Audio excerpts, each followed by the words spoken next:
vlogger inireklamo ng isang ginang. Problema niya sa lupa, imbes na maresolba, perwisyo daw ang dinala. Hoy, Pyra, kinig ka. Wala ka pang serbisyong ginugol sa kanya. Nagagalit ka na.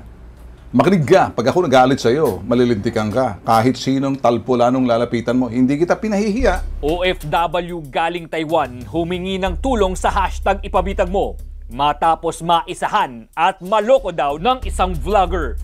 Hoy, Pyra, kinig ka. Wala ka pang serbisyong ginugol sa kanya. Nagagalit ka na. Makinig ka. Pag ako nagalit sa'yo, malilintikan ka. Kahit sinong talpulanong lalapitan mo, hindi kita pinahihiya.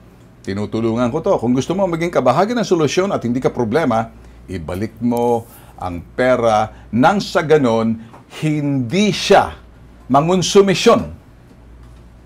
Sa Biblia, lagi pera, the root of all evil is all about money, the love of money.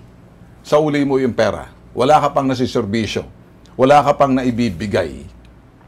So, may karapatan siya. Maliban na lamang kung nagamit mo, ibang usapan na yan. Ngayon pa lang, nagsasabi ako sa iyo, return the money. That is not your money. Ang kasalanan niya, naniwala siya sa iyo. Nakatingin na ng lokal na pamahalaan, barangay, lahat na tao nalalaman. You call me. Let's settle this and then I will help you para lumakas ka. Pag hindi, naku, Sus Mariosep, di kita tinatakot. Inarareklamo ka. Gusto ko nga pumunta ka rito para umupo ka eh. Gusto ko makita ang estilo mo. Para nang sa ganon, huwag ka magbablog-blog dyan.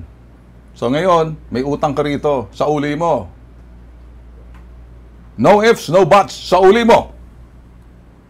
Cooperate.